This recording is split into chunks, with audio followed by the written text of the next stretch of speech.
Assalamualaikum warahmatullahi wabarakatuh.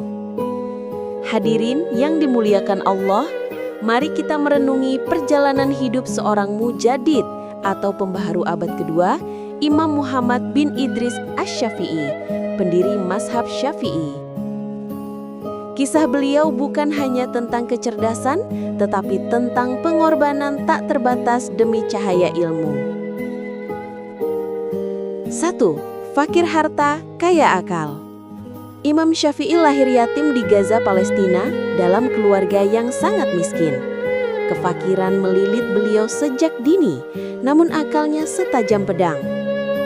Bayangkan, di usia yang baru 7 tahun, beliau sudah hafal Al-Quran 30 juz.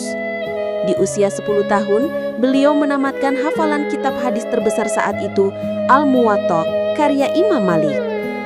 Namun karena tak punya uang, beliau tak mampu membeli kertas.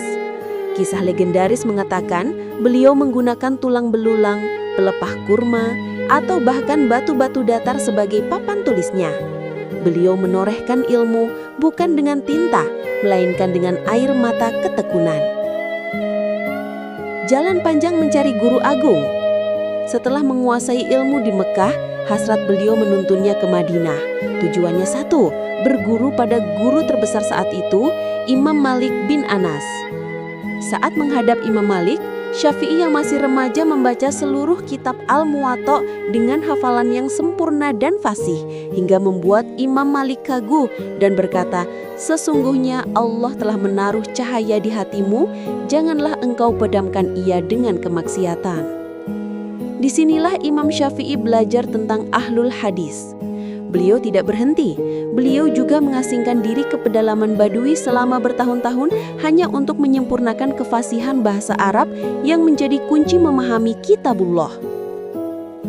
Menyatukan dua samudra ilmu. Pengembaraan beliau berlanjut ke Baghdad, pusat peradaban dan pertemuan dua mazhab besar, yaitu Ahlul Hadis dari Hijaz dan Ahlul Ra'yu dari Irak. Di sana, beliau berguru pada Muhammad bin Hasan Asy-Syaibani, tokoh mazhab Hanafi. Dengan menguasai kedua aliran ilmu yang sering bertentangan ini, Imam Syafi'i lantas merumuskan metodologi fikih yang baru, yang menggabungkan logika dan dalil secara harmonis. Beliau menulis Ar-Risalah, kitab pertama tentang usul fikih yang menjadi pondasi dasar hukum Islam modern. Qaul Jadid dan Wasiat Abadi.